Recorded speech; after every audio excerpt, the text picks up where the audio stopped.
Kalau kita bicara pandemi, Mhm. maka yang paling terpukul adalah UMKM. Berbeda dari krisis 98. Kalau 98 UMKM-nya bertahan. Karena yang terpukul kan sektor-sektor keuangan dan sektor korporasi yang besar-besar. Mhm. Sementara UMKM-nya nggak begitu terpukul. Sekarang sebaliknya terjadi. Kenapa UMKM terpukul? Karena masyarakat tidak boleh beraktivitas normal, pembatasan sosial, dan itu yang menjadi PR-nya.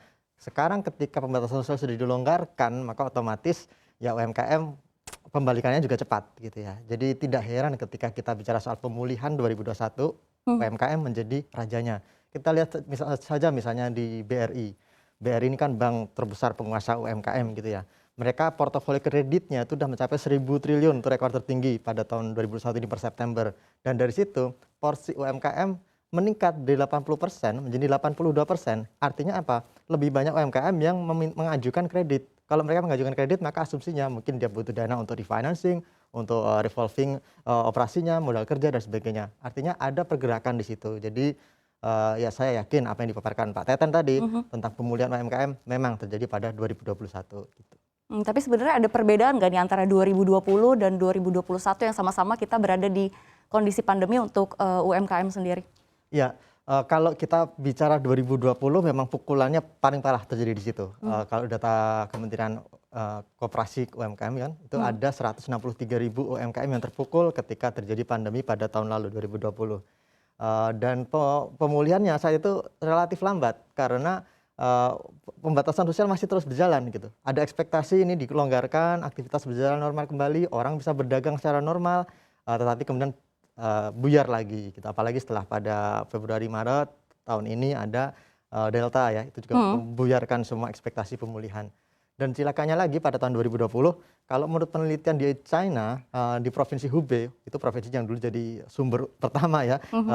penyebaran COVID-19, ternyata pemulihan UMKM itu lebih lambat dibandingkan dengan skala korporasi saat itu. Kenapa terjadi demikian? Ya karena memang saat itu selain nggak bisa beroperasi, mereka lockdown-nya ketat ya di sana. Di sisi lain ya restrukturasi kreditnya juga lebih berat dibandingkan dengan skala korporasi yang sudah menyiapkan modal dan ketika terbatas hanya 3 bulan atau 4 bulan operasinya, mereka bisa langsung balik gitu ya, balik operasi. UMKM di sana enggak. Nah, itu yang terjadi di Cina dan di Indonesia pada tahun 2020 saya pikir juga story-nya sama. Apalagi kalau kita lihat dari indikator ekonomi makro pertumbuhan ekonomi, kan kita juga sempat mengalami kontraksi di situ. Artinya apa? Mesin ekonomi kita tersendat-sendat dan kalau kita bicara mesin ekonomi 60% PDB kita itu dari UMKM. Jadi saya yakin Mhm. kontraksi yang kita alami pada tahun lalu itu dan sempat berlanjut sampai awal tahun ini itu ya penyumbangnya karena UMKM yang masih sulit bergerak gitu. Mhm. Story-nya tahun ini sepertinya akan berbeda, Safira. Oke, artinya ini perbaikan ini didukung memang adanya stimulus dari pemerintah yang diberikan, begitu ya, Arif? Iya betul, dan itu memang sudah menjadi kebijakan standar ya, normal di seluruh dunia. Mhm. Semua yang terpukul memang UMKM di negara manapun, mau maju, negara berkembang gitu. Bank Dunia mencatat ada 845 kebijakan pro UMKM yang sudah dikeluarkan di seluruh dunia nih, Mhm. negara-negara selama tahun 2020 saja saat itu. Itu aja udah 845 kebijakan yang mereka catat di seluruh dunia. Mulai dari pembiayaan, dukungan pekerja, sampai stimulus pajak. Mhm. Di Indonesia hal serupa juga dilakukan gitu. Jadi memang kalau kita bicara kebijakan yang sudah diambil, memang Indonesia udah on the track gitu. Oke, baik. Ini Arif, kalau kita lihat stimulus ekonomi kan yang digelontorkan pemerintah kepada koperasi dan UMKM ini kan pemerintah sudah menyalurkan sekitar 51,27 triliun dana PEN ya di kuartal hingga kuartal kedua begitu. Apakah ini sudah cukup membantu koperasi dan UMKM untuk tetap eksis di saat pandemi saat ini, Arif? Apa yang diidealkan dengan yang direalisasikan terkadang agak berbeda di Indonesia, itu Mhm. problemnya. Mhm. Kalau menurut catatan pemerintah saja per Juni ya, kita Mhm. data terakhir per Juni, dari alokasi dana bantuan UMKM yang pada tahun 2021 nilainya 191 triliun, ini naik dari tahun 2020 yang 162 triliun. Mhm. Nah, dari 191 triliun itu alokasinya atau penyerapannya baru 26% per Juni.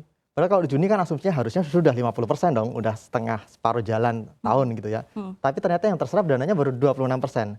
Ya, Mhm. memang the devil is always on the detail kalau kita bicara soal kebijakan pemerintah. Mhm. Kebijakannya bagus, targetnya udah sesuai sasaran yang harusnya dituju, tetapi Mhm. kemudian pada tatanan pelaksanaannya seringkali ada problem, misalnya Mhm. pencairan anggaran saja lambat gitu. Dan inilah saya pikir yang PR utama harus dihadapi oleh Teten dan kawan-kawan di sana gitu. Nah, kita harus kejar itu.